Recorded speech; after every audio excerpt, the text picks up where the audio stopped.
பாடகர்களாக இருந்திருக்காங்க.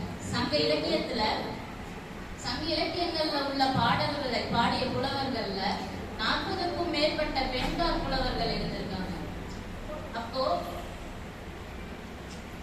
உலகத்துல வேற எந்த நாகரிகத்திலையும், வேற எந்த நாட்டிலையும், வேற எந்த மொழியிலும், வேற எந்த காலத்திலும் இப்படிப்பட்ட ஒரு வரலாறு இல்லை. அப்பேற்பட்ட பெண்களுக்கு ஆனா சங்க இலக்கியத்துல இருந்த மாதிரி அறிவும் ஆற்றலும் இப்போ இருக்கு, வீரம் தான் கொஞ்சம் கம்மியா இருக்குன்னு நினைக்கிறேன். முன்னாடி அம்மா பேசினப்ப சொன்ன மாதிரி புலியை முறத்தால் விரட்டிய பரம்பரை எல்லாம் நம்ம தான். ஆனா இப்போ கரப்பாம்பூச்சியை கூட அடிக்கிறதுக்கு பயந்துட்டு இருக்கோம் இந்த காலத்து பெண்களுக்கு அனைவருக்கும் மகளிர் தின வாழ்த்துக்களை கூறிக்கொண்டு, தென்னாட்டின் பொன்னேடாம் திருக்குறள் பன்னாட்டு மொழிகளில் எல்லாம் மொழிபெயர்ந்து அறம் கூறி புகழ் பெற்று இன்னைக்கு நம்ம கண்ணார அதை பார்த்துட்டு இருக்கோம். சமீபத்துல கூட மாண்புமிகு முதலமைச்சர் ஐயா அவர்கள் இந்த நிதியாண்டில் மேலும் 45 மொழிகளில் திருக்குறள் மொழிபெயர்க்கப்படும் அப்படின்னு அறிவிச்சிருக்காரு. அப்போ ஐநா அங்கீகரிக்கப்பட்ட 193 மொழிகளுக்கும் திருக்குறள் மொழிபெயர்க்கப்பட்டிருக்கும். இது எவ்வளவு பெருமை வாய்ந்த விஷயம் இல்லைங்களா? திருக்குறள் காட்டும் பெண்மை. ஆக்சுவலா நான் மணி எடுத்துட்டு வரணும்னு நினைச்சேன், இப்ப வரும்போது மறந்துட்டேன். காலம் கருதி ஒவ்வொரு திருக்குறள் காட்டும் பெண்மையில ஒரு சில குறள்களை மட்டும் நான் சொல்றேன்.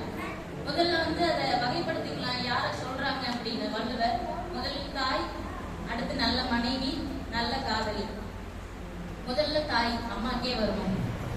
10 மாதம் சுமந்து பெற்றால் மட்டும் தாயாகி விடுவார்களா?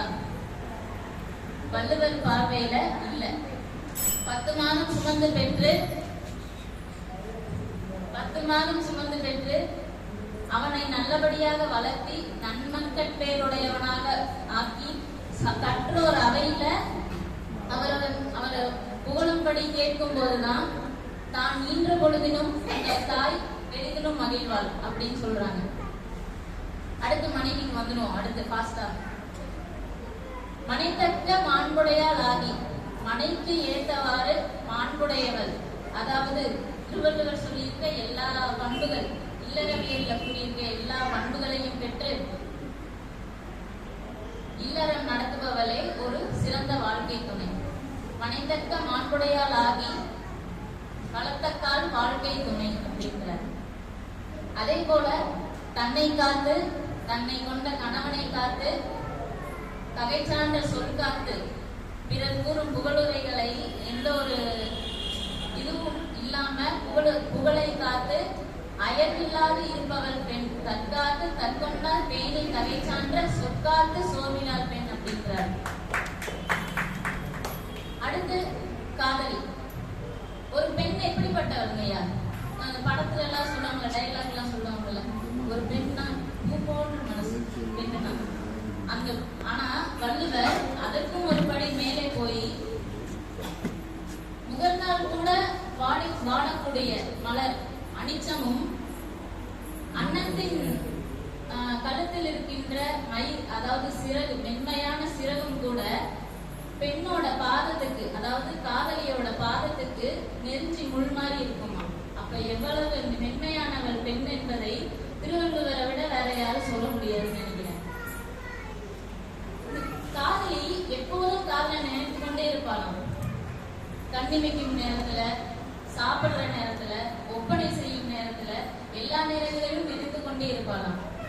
கண்ணிமைக்கும் நேரத்துல இப்போ ஒரு நார்மல் இந்த கண்ணிமைக்கும் நேரம் சொல்லுவாங்கல்ல, அதாவது ரேட், நார்மல் பிளிங்கிங் ரேட், அது ஒரு நிமிஷத்துக்கு 14 இருந்து 17 முறை கண்ணிமிச்சுட்டே இருக்கும். ஒரு நிமிஷத்துக்கு 14 இருந்து 17 முறை. அந்த நிமிடங்கள்ல கண்ணிமைக்கின்ற நேரத்துல எல்லாம் தன் காதலை நினைப்பாகும். கண்ணுள்ளி போக அறிமை பேர் பருவரால் நுண்ணியரின் காதலவர். கண்ணுக்குள் இருக்கின்ற தன் காதலன் கண்ணை விட்டு நீங்கவும் மாட்டானா, அதனால் வருத்தப்படவும் மாட்டானா. அப்படிப்பட்ட நுட்பமானவரின் காதலன் அப்படின்னு சொல்றாங்க. ஒரு பக்கம் கண்ணி வச்சுட்டு அந்த காதலனை நினைச்சிட்டு இருக்காங்க, இன்னொரு பக்கம் கண்ணி வைத்தா எந்த காதலன் மறைந்து விடுவானோன்னு கண்ணி வைக்காம இருப்பாங்க. இமைப்பு கரப்பா கரைவர் அனைத்திற்கே ஏதிலர் என்னும் எப்போது இமைப்பு கரப்பா கரிவல். கண் இமைத்தா காதலன் மறைந்து விடுவானோன்னு நினைச்சு கண் இமைக்காமல் தூங்காமல் இருப்பாங்களா காதலி. அடுத்து ஒப்பனை செய்யும் போது பாவம் கல்லூரையாவும் அதெல்லாம் அனுபவிச்சிருப்பாங்க போல. நமக்கு அரை மணி நேரத்துல போகணும் அப்படின்னா 2 மணி நேரத்துக்கு முன்னாடியே சொன்னாதான் 3 மணி நேரத்துலயாச்சும் தயாராகும். ஏன்னா பெண்களுக்கு இயல்பாவே ஒப்பனை செய்து கொள்றதெல்லாம் பிடிக்கும் இல்லைங்களா. ஒப்பனை செய்ததுல முக்கியமான பகுதி அப்படின்னா எதுன்னு நினைக்கிறீங்க? மையிடுதல், கண்ணுக்கு மையிடுதல். அந்த கண்ணுக்கு மையிடும் போது காதலன் மறைந்து விடுவானோன்னு கண்ணுக்கு மையிடுவதை நிறுத்தி விடுவானாம். காதலிக்க ஆரம்பிச்சதுக்கு அப்புறம் கண்ணுள்ளி போகார் இமைப்பில் பரவரார் புண்ணியரின் காதல் அவர் அப்படின்னு சொல்றாங்க.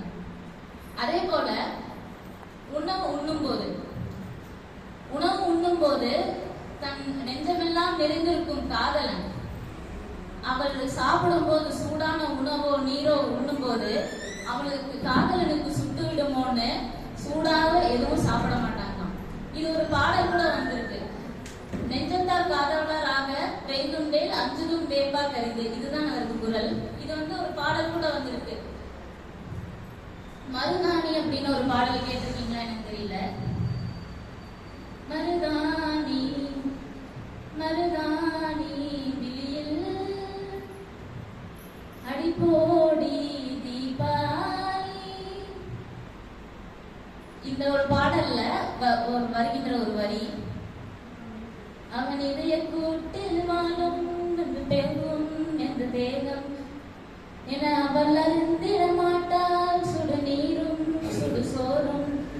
அதாவது அவள் மனசுக்குள்ள இருக்க காதலன் மனசுல இருக்கான்றதுக்காக சூடா சோறும் நீரும் குடிக்க மாட்டாங்க அப்படின்னு சொல்றாங்க.